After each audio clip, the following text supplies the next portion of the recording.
So I'm here with Philipp Zentner from LI.FI. Welcome to Sovereign Radio. Thank you, Anna. Happy to be here. Cool. I think we need to learn a little bit about LI.FI. What is LI.FI?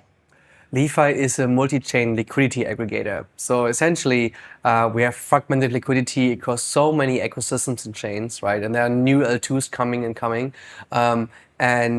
So liquidity is fragmented, but so is the infrastructure in between that allows us to connect these chains. Cross-chain bridges, but also DEXs, DEX aggregators, solver systems. And for any larger player that comes from the top, like a Robinhood that looks at the space and is like, oof, that's a lot of fragmentation. For them, it would be a huge effort to implement all these APIs. And we do that for them. We have one simple API, one middleware, where we aggregate all these liquidity sources, and we have a smart order routing that finds the best path from any asset A on chain X to any other asset B on chain Y. What exact problem, though, are you solving beyond just fragmentation? Like for the user, what is a problem that you're actually How does the user solving? know which liquidity source to use? How does the user know which bridge to use, which DEX to use, which DEX gives them the best price, right? Best price discovery, the fastest way to get from A to B, which solution to trust and which not. We do all that homework for them, and we have all that. We have done all the integrations. We do have the maintenance overhead and the continuous monitoring, analytics around this. And so we are a B2B company in the first place, but lots of B2C interfaces like Jumper.exchange are using us to provide these same benefits to the end user. What exactly are you, though? Like, where's the piece of software? You're not, it doesn't sound like you're a bridge. No. So where do you live kind of in that stack? We're a middleware, so essentially we are an API. Wallets are asking us, hey, which assets are available to swap and bridge on all these chains? Yeah. And we have an endpoint for that. Another endpoint simply generates call data to execute then, which can be signed by a user or by a server signer. We don't care and we don't know, actually. We are a non-custodial solution. And we also have a smart contract system that lives on all these chains, which allows us to do more complex things. More complex things, what I mean by that is, if a user comes out of a long tail asset, like Cake on BSC, but wants to have Magic on Arbitrum, the bridges in between these ecosystems are just reduced to stable coins and native currencies. So often you have to swap, then bridge, and then swap again. So the user journey is super comprehensive and exhausting. Complicated. It's complicated, right? It's complicated. So we are not only able to find the best path, but also execute multiple transactions within one signature and one transaction. That makes the user journey much more seamless and cheaper as well. You talk about being an API, but and you sort of mentioned you have smart contracts on a lot of these different chains. How much other integration work do you do? Or like, for example, if you're integrating with a wallet, is that on your side, the work being done, or are they sort of using you? They are implementing our API, which generates the call data. And as they sign call data, our smart contracts on chains are being called. All right, nice. How do you exactly work with bridges, though? Because I feel like, and maybe, like what it sounds like is you're sort of between the wallet and some of these other systems. But like, yeah, are you actually using bridges as well? Yes, of course. Okay. So a bridge wants to offer bridging, a wallet wants to offer bridging to their users. Yeah. So the problem the wallet has now is, okay, there are like 20 bridges out there. Yeah. And these bridges have different depths of liquidity. They support different source and destination chains. They have different speeds. And what if a bridge goes down? You want to have redundancy and have an alternative solution to fall back to. And that creates lots of overhead, like on a research side in the first place, but then integration, maintenance, and then you also want analytics, understand how are my users behaving, right? So all that overhead comes out of the box with LI.FI. Essentially, they just implement us, they get all these bridges, we make an algorithmic decision on which bridge to use in which scenario, depending on transfer size and whether it's important for the user to arrive somewhere fast or if speed doesn't matter, right? And then is that something that users can actually choose or wallets could choose? Is it sort of like, do you need it fast? Do you need it cheap? Like, is that actually yes, we have these preferences. We are exposing our API, and then it's up to our integration partner, like the wallet, whether they want to expose these options to the user. Most often, user interfaces are meant to be kept simple, right? So you don't want to give too many options, and then it's just. But it really depends on how sophisticated the end user is, and depending on that, there are more advanced interfaces or less advanced. Got it. It sounds a little bit like you're doing some sort of routing. Yes. So I don't know. That's what's sort of making me wonder. But do you consider yourself like a routing protocol? Definitely. We are Okay. a smart order router. Okay. Smart order routing across DeFi liquidity. That's what we are selling to dApps and top-level applications. The other question then is like, would you put yourself in the category of like allowing for intents? So that one endpoint we are providing where we give you all the information on which assets are swappable and bridgeable, you could call that an intent discovery endpoint, right? I feel like the word intents also gets like it's used in all these different ways. So I don't know, how do you mean it when you're using it? An intent is simply it's essentially just an instruction with limits on what I want to have executed in general, Yeah. and then I don't have a preference on how things are being done. And traditionally, LI.FI's API gives you preferences.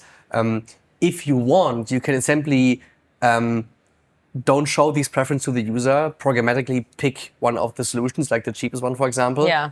And now it appeals like an intent system. Okay. Where you simply say, I want to swap A for B, I don't care how. From a technical perspective, there are differences, right? You would typically delegate the execution to like a permit 2 contract, for example.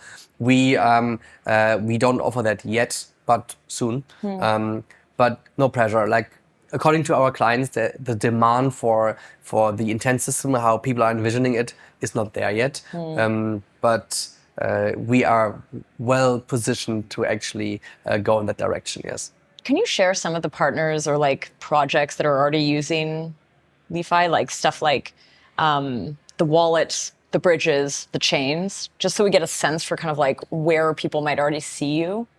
Oh, of course. I mean, LI.FI has been around for 3 years. We are 65 employees by now. 13 of the 15 largest wallets in the space, including MetaMask and Phantom, are using us. Cool. Robinhood is using us. Brave browser is using us. OpenSea, Binance, Crypto.com. Wow. Also, these large exchanges that are more and more releasing non-custodial wallets.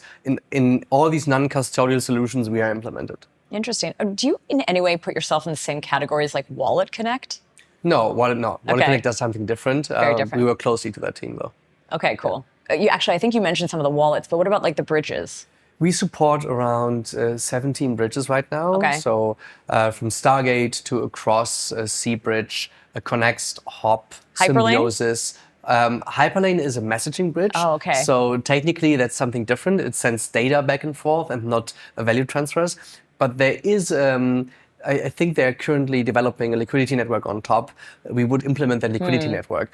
Like Stargate is the liquidity network to Layer 0, and Squid, the liquidity network to Axelar, and Mayan to Wormhole, right? We implement liquidity networks. We do not implement the underlying messaging bridges. Got it. And I mean, the next question was actually about IBC, but I guess does it fall in the same category then? It is a messaging way. Yeah. There are liquidity networks on top of, like, within the Cosmos ecosystem, like Squid, that are active there. Okay. But LI.FI doesn't support Cosmos yet. Simply, the demand is not there. Like, we have been focusing the first 2.5 years on EVM only. And we recently started launching on Solana, and we will have native Bitcoin support soon too. In some of the material, I think this is written on your website, but you talk about sort of like chain abstraction. Is that in any way similar to like account abstraction? Chain abstraction is an umbrella term for many things. Okay. The idea to abstract away the chain, no matter where the user is on, essentially the user shouldn't care that he or she is operating on a blockchain. And then there are multiple things we need to accomplish, right? For example, if you want to communicate with different chains, you have to change your RPC.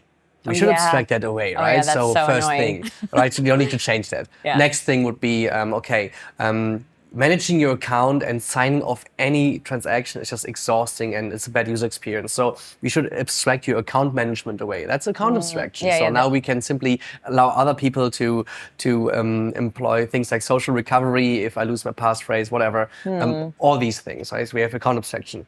Then maybe another topic is balance abstraction, where we say, hey, if I have 100 USDC on chain A, and another 100 USDC on chain B, I might as well just want to know that I have 200 USDC and I don't know where this is deducted from, right? Yeah. So that would be balance abstracted, and there are companies working on that as well. Yeah. Doesn't this sort of live at the wallet level, though? Like, if you talk about that abstraction, it's like the UX. Like, isn't it the wallet's choice to show this or not show it? Or do you see it more in what you're doing? Theoretically, I think this whole chain abstraction is just a big term, and Okay. it goes from the lowest level, the lowest layer, like blockchain level and standard level, up to the highest level where we have centralized solutions solving for certain things, and like an RPC typically. Cool. So it's really tough to say this is this or that. It's an umbrella term for many. It's a huge narrative, and it's something this whole space is aiming for. And within that, we have lots of different components, and not all of these things are viable businesses as well. So often we have chicken and egg problems where you would need everyone to adopt something in order for it to make sense. So it will take some time for this narrative to play out, and we're going to see tons of narrative within that coming up in the next years to come, right? And LI.FI. So the one thing we do know is that especially when it comes to intents, where we essentially abstracting away of the way transactions are being created and so on, right? Companies that have lots of distribution power, like us, like a 1inch, like a Uniswap, they are best positioned to actually execute on that because they already have the distribution power to actually bring their own standards to life and to adoption. And this is the race we are into, right? And so far, chain abstraction for us is definitely a very important topic. And we are watching this whole space closely and are in touch with any solution in there. Do you think DEXs, though, like the ones you just listed, like if they're living on different chains, would they ever build that themselves? Of course they do. I mean, 1inch as a DEX aggregator has 1inch fusion already. Uniswap is working on UniX. I'm pretty certain that 0x will also go in that direction at some point. Yeah. But I mean, if they're going to then move into that space, where do you see yourself moving? Like, where are you developing towards? Are you still at the stage where you're like just doing kind of implementations to bring more chains on, or are you also developing the protocol itself, or API level? We have our own protocol in the sense that we have our own smart contract as well, right? So back then there was just Uniswap as a single DEX. At some point we had DEX aggregators because there were so many DEXs. So 1inch, 0x, Paraswap, and OpenOcean came up, and then we were the next level where we are not only combining the DEXs and DEX aggregators, but also combining them with the bridges. So we evolutionary the next step here. And then the next evolution would be intent systems. And intent systems work differently because something that DEX aggregators have learned and that people have learned that tried to build what we are building is aggregation is hard to scale. It's really hard to do what we are doing. And so instead of trying to do everything in-house, you simply say, I'm going to take care of collecting intents from users, and then I'm building a solver network. And then within that network, we're going to have lots of specialized entities that specialize on solving for certain things. Like there might be a lending, borrowing solver. There might be a solver just for bridging, and a solver focusing on providing the best prices on same chain swaps. And this is how this is going. And we already started talking to solver systems, started aggregating them in a classic fashion, and we will slowly transition into a more intent-centric solution. That's cool. You mentioned a bunch of DEXs, but you didn't mention like CowSwap. And I kind of want, like, CowSwap was always like the OG intense DEX. Right. Would you integrate with them, or like, are you integrated with them? We would love to integrate them. Okay. So we are close to the CowSwap team. Yeah. They're Gnosis amazing. folks? Yes. Or, not anymore. I think they've spun out, but but the whole Gnosis and everything that comes out of that is close to them. They're also invested in us, cool. like Martin and Stefan and Factor, the ecosystem fund. So we are super close to Gnosis and CowSwap. The problem with CowSwap is we cannot aggregate them from a technical perspective, like how the flow works. We are not at a point where we can aggregate them. That might change over the course of the next year, but it's just difficult for us right now. It's just like the limit order protocols in general are hard to aggregate because we need to know deterministically where funds are arriving and at what the result is going to be, like price-wise. Yeah. And it's just like tough to Are they just like really built? Like they were sort of that original concept of intents, but were they built just very differently? They're just ahead of time. They're ahead of their time, but now not quite locked into what's here. Yeah. Yeah. No, CalStop is an amazing product. Cool. We would love to aggregate them. We have sat down with Anna quite often. Nice. But unfortunately, right now, not possible. Cool. We also have like lots of conflicting priorities because we have so many large enterprise clients, and then like a Phantom, a MetaMask, and a Robinhood, Yeah. or Binance and Crypto.com. They all have very different needs, Got actually, and it's just tough to make it, just tough to satisfy that demand alone. Cool. Hey, thanks so much for sharing with us like all about Li.Fi and Thank you for having me. It was a nice conversation. And thanks for being on Sovereign Radio. And thank you all for watching. And I think stay tuned for the next one.